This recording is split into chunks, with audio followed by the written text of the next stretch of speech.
rendez-vous de 15 h. Votre rendez-vous ex-21 h sportif déménage et revient à sa case initiale de départ. Le retour du 15 h sportif avec la découverte d'une grande activité sportive.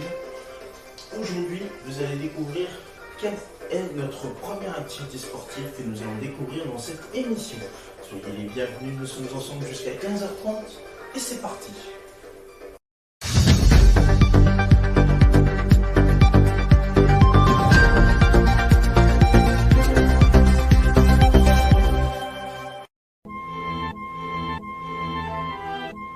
Le cartwheel est une des figures de base en freestyle et consiste à enchaîner deux pointes verticales du même côté dans un rouleau.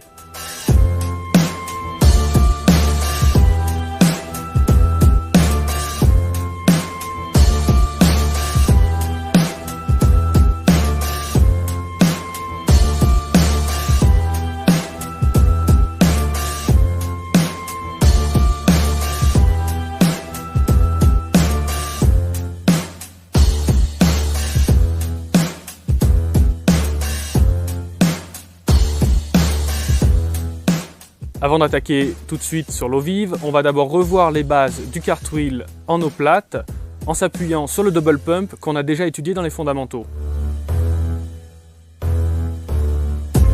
L'idée dans le cartwheel est de profiter de l'inertie que l'on a engrangée avec le double pump et d'accompagner toujours la masse du kayak en mouvement. À la fin de ma pointe avant, je tourne mon regard et je tourne tout mon buste dès que possible vers l'amont et je n'ai ensuite qu'à accompagner cette seconde pointe qui me ramène en position initiale.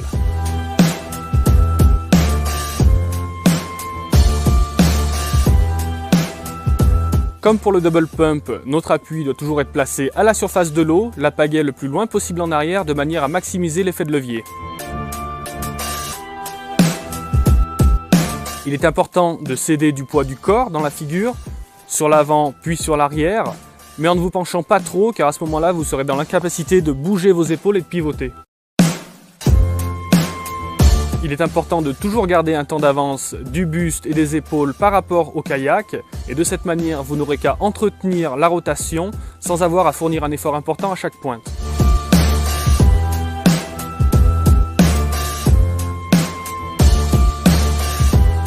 En rouleau, la position de départ idéale se situe sur le sommet de la mousse, là où la profondeur est maximale.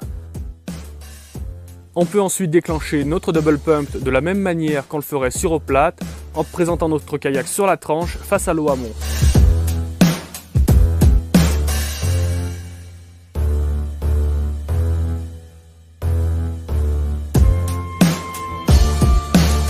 Il est important pendant le cartwheel de bien maintenir mon kayak sur la tranche et pour ça je me sers de mon bassin, de mes jambes et je contracte au niveau du gainage abdominal de manière à toujours maintenir mon kayak avec un angle identique du début à la fin de la figure.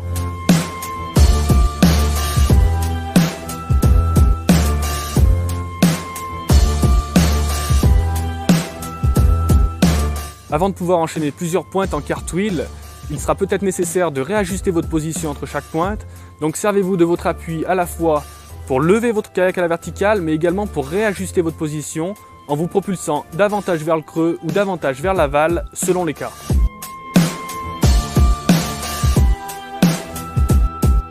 L'erreur la plus commune consiste à être en retard dans la rotation du buste et des épaules par rapport au kayak, et en maintenant trop longtemps notre premier appui, on se retrouve dos au rouleau au lieu d'être face au rouleau avec notre appui et notre pagaie déjà préparés pour la pointe suivante. Donc la clé ici, c'est de donner des impulsions relativement brèves qui vont nous laisser le temps entre chaque pointe d'orienter notre buste pour anticiper le mouvement suivant.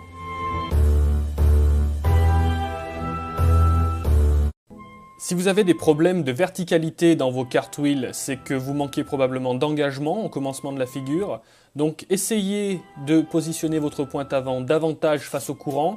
Et surtout n'oubliez pas que l'essentiel du mouvement va être réalisé par la force de l'eau, par la force du courant, et que votre pagaie n'aura qu'à accompagner ce mouvement.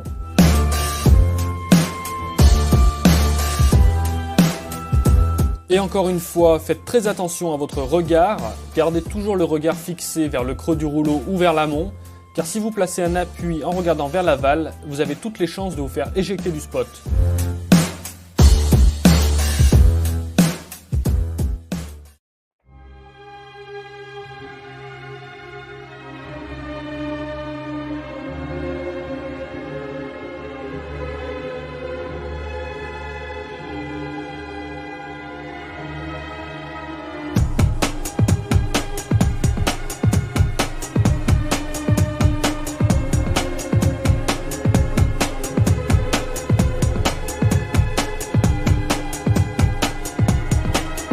Le clean cartwheel est un enchaînement de 2, 3, voire davantage de pointes avec un seul coup de pagaie initial.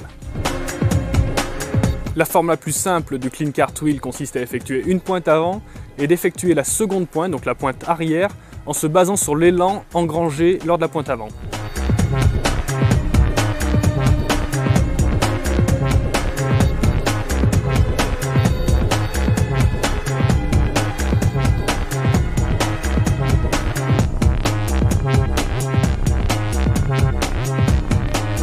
Dans cette figure, l'équilibre est assuré essentiellement par le maintien du bassin pour maintenir le kayak dans l'axe de rotation, tandis que le buste fournit l'impulsion et l'énergie nécessaires à l'enchaînement des pointes.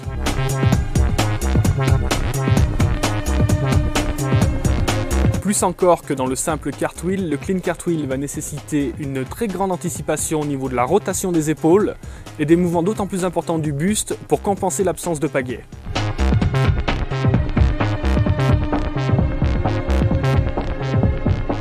Il faut conserver un maximum d'amplitude au niveau des bras et de la pagaie qui peut alors agir en tant que balancier.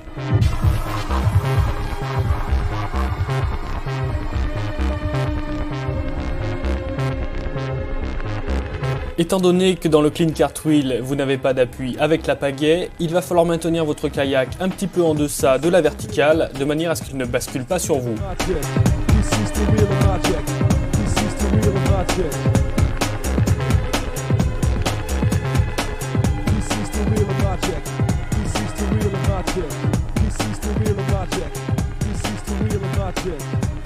Tous les rouleaux ne permettent pas d'enchaîner facilement plusieurs pointes en clean cartwheel, donc à vous d'explorer à fond vos spots locaux et de trouver parfois le petit endroit où cet enchaînement sera possible.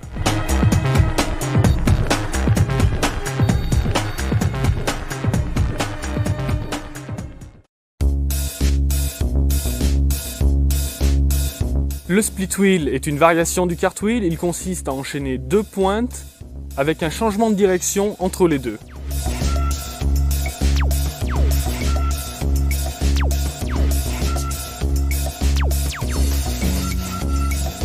Les deux pointes sont effectuées dans le même axe et on va insérer une demi-pirouette, c'est-à-dire une demi-rotation verticale entre ces deux pointes.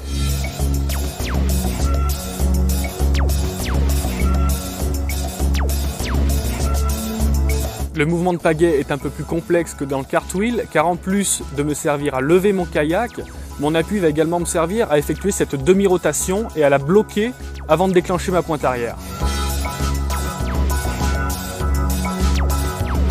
Donc on voit bien que ce mouvement de pagaie se décompose en deux parties bien distinctes. Dans un premier temps, l'appui qui me permet de lever mon kayak comme dans le cartwheel classique. Et lorsque j'approche de la position verticale, je transforme cet appui en rétrocirculaire de manière à débuter la rotation qui me permettra d'enchaîner une seconde pointe de l'autre côté.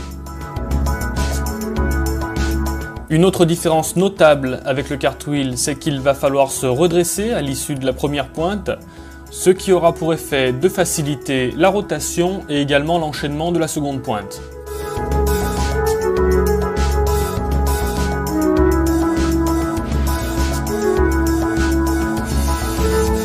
Les deux erreurs principales concernant le split wheel sont soit un manque de rotation, soit une rotation excessive entre les deux pointes. Si votre rotation est insuffisante, vous aurez énormément de mal à lever les deux pointes à la verticale et votre figure sera effectuée à plat. Dans ce cas, il vous faut engager davantage la verticalité de votre kayak en présentant votre pointe complètement face à l'amont.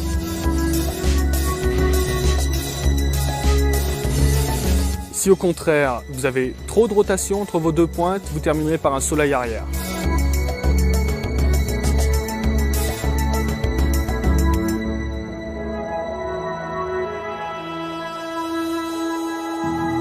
Pour y remédier, il faut conserver votre pale dans l'eau du début à la fin de la figure, car non seulement elle va vous servir à déclencher la rotation, mais également à la bloquer quand vous sentez que vous êtes arrivé au degré de rotation nécessaire.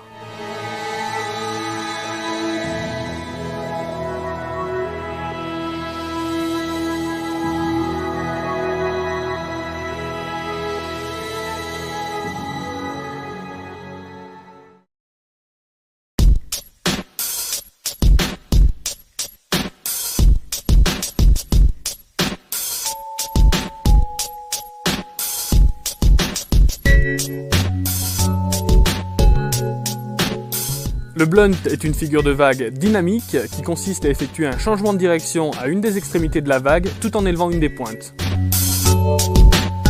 Le blunt peut s'effectuer soit sur une vague, soit en allant chercher la partie lisse à l'extrémité d'un rouleau. Le critère essentiel pour réussir un blunt est d'avoir suffisamment de vitesse, donc il vous faut maîtriser le surf avant de manière parfaite sur la vague où vous effectuez cette figure. Le positionnement du pagayeur est très important, il faut effectuer une prise de quart agressive dans l'idée d'avoir non seulement de la vitesse vers le creux, mais également vers un des côtés de la vague. Arrivé à l'extrémité de la vague, on va effectuer un changement de quart radical et tonique qu'on va accompagner par un appui franc sur la pagaie, les épaules orientées vers l'intérieur de la trajectoire et le regard toujours fixé vers l'amont, vers le creux de la vague.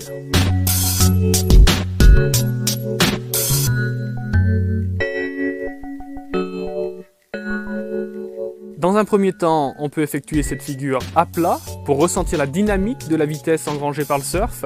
Donc à ce moment-là, on parle d'un roundhouse au lieu d'un blunt. Et on élèvera progressivement la pointe arrière en marquant davantage le changement de quart.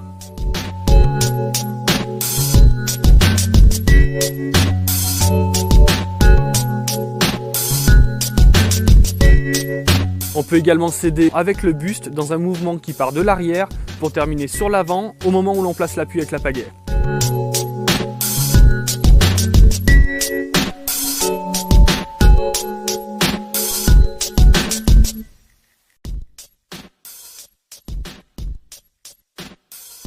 Si vos blunts sont trop plats, si vous n'arrivez pas à monter suffisamment votre pointe arrière, essayez de surfer de manière beaucoup plus agressive et marquez davantage la transition d'une quart à l'autre.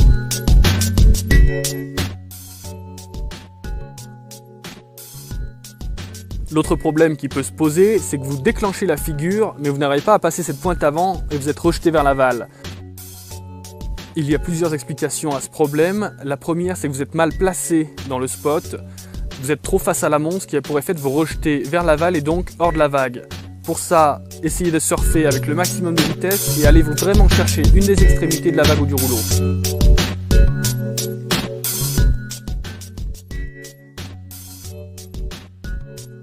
La seconde raison, c'est que vous êtes peut-être un petit peu trop gourmand dans la figure. Votre prise de quart est trop agressive par rapport à la vitesse réelle que vous avez engrangée dans votre surf.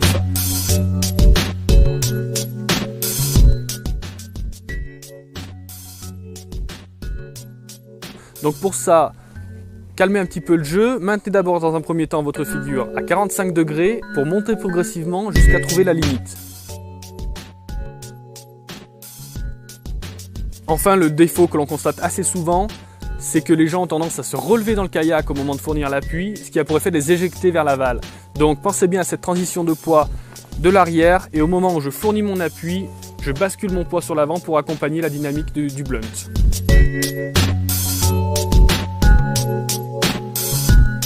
Le back blunt ou blunt arrière relève du même déroulement que le blunt classique. Il est beaucoup plus difficile à exécuter car il demande une très bonne maîtrise du surf arrière. Le déroulement de la figure est strictement le même, mais ici le regard est encore plus déterminant.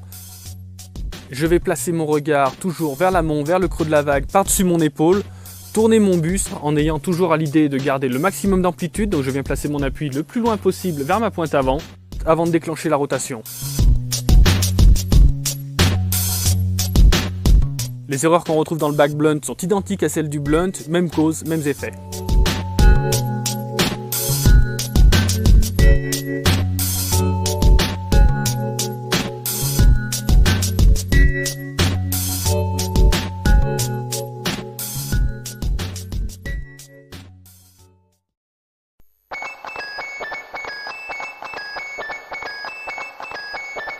La partie qui suit va être consacrée aux figures avancées. La plupart vont nécessiter des spots assez spécifiques ou des vagues puissantes.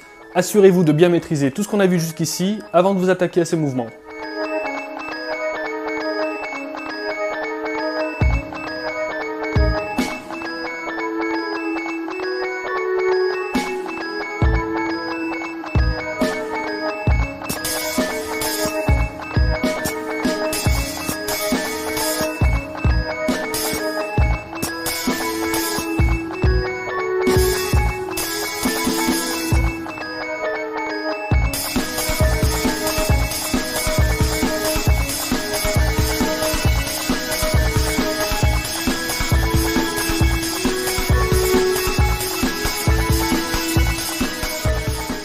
Le loop est un salto avant complet effectué avec le kayak. S'il comporte une phase aérienne, on parle d'aerial loop. S'il est effectué sur le plat, c'est un flat loop.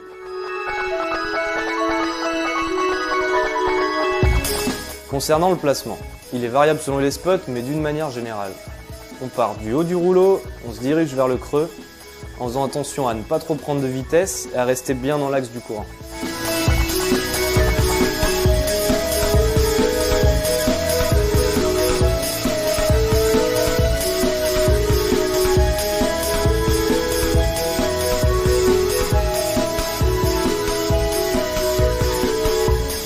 La figure se décompose en 4 phases. La première, lorsque j'arrive dans le creux du rouleau, consiste à mettre tout mon poids sur l'avant pour immerger la pointe un maximum. Par réaction, mon kayak va alors être expulsé vers le haut. Je me redresse dans mon bateau pour accompagner ce mouvement et prendre un maximum de hauteur. Dans la troisième étape, je ramène mon buste de manière très tonique sur l'avant pour déclencher la rotation du kayak. À ce moment-là, je vais chercher un appui avec ma pagaie. Dans la dernière étape, cet appui me sert d'axe de rotation. Je ramène mon buste sur l'arrière en gardant cet appui pour terminer mon loop.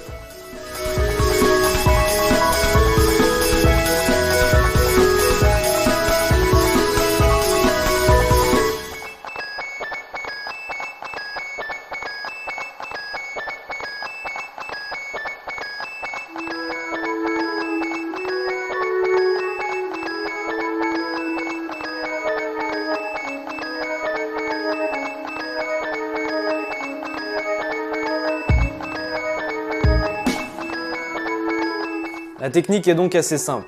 Le plus dur reste d'acquérir le bon timing et de rester tonique du début à la fin du mouvement.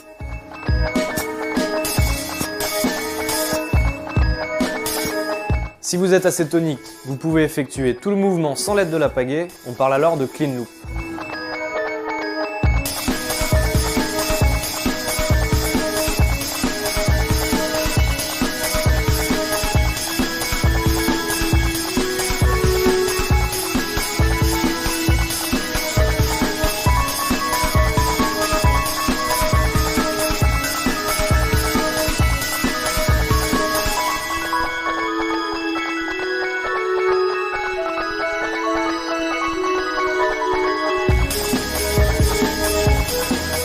On peut également réaliser la figure sur eau plate, on parle alors de flat loop. Le déroulement de la figure reste le même qu'en rouleau. Je me stabilise en bone stall et à l'aide de mon buste et de ma pagaie, je pompe jusqu'à avoir un rebond suffisant pour réaliser ma figure.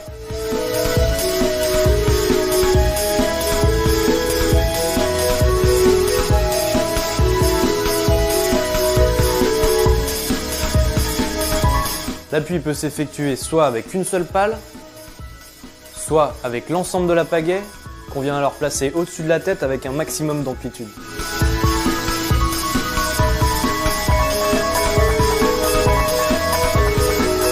Si votre loop est désaxé,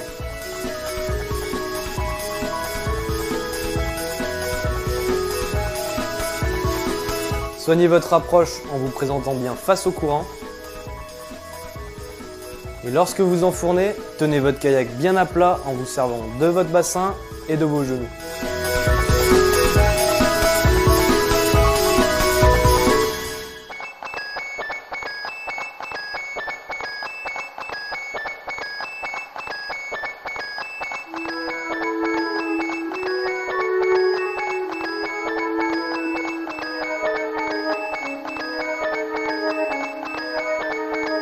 On rencontre aussi des erreurs de timing.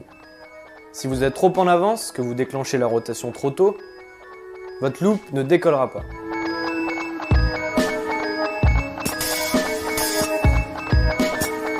A l'inverse, si vous êtes trop en retard, vous aurez du mal à terminer la rotation.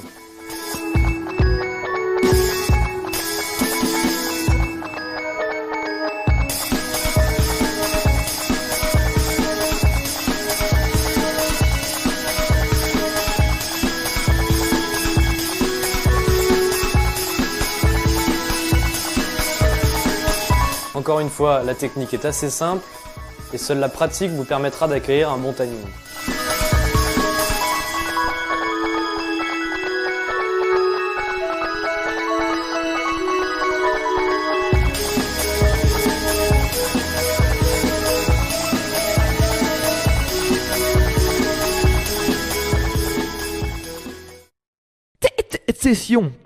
Session.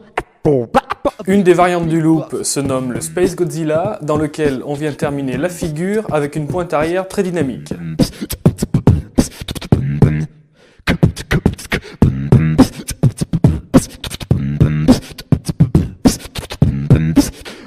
Toute la phase initiale du Space Godzilla est semblable au loop. La différence apparaît lorsque je donne l'impulsion vers l'avant. Je viens à ce moment-là chercher la surface en débordé pour placer l'appui qui me servira ensuite à réaliser la pointe arrière.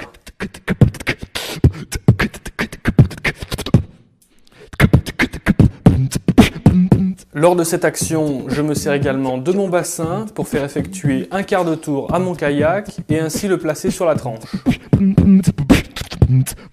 Je peux maintenant réaliser ma pointe arrière pour terminer la figure, en veillant à la réaliser essentiellement grâce à l'impulsion donnée par mon buste, de manière à ne pas forcer uniquement sur mon appui en débordé et donc sur mon épaule.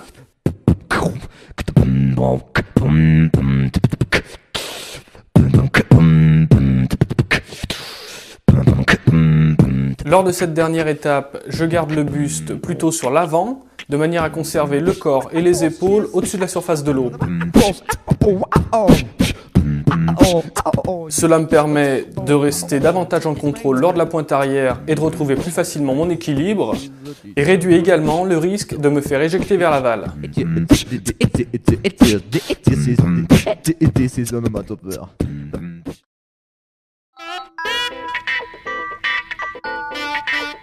Le back loop, c'est pareil mais en arrière. Comme dans le loop, ce sont les changements d'assiette qui vont me permettre de réaliser cette figure. Les changements d'assiette valables pour le loop sont donc également valables pour le back loop. Les 4 étapes de la technique du loop sont complètement transposables au back loop. Les erreurs de timing auront les mêmes conséquences que pour le loop.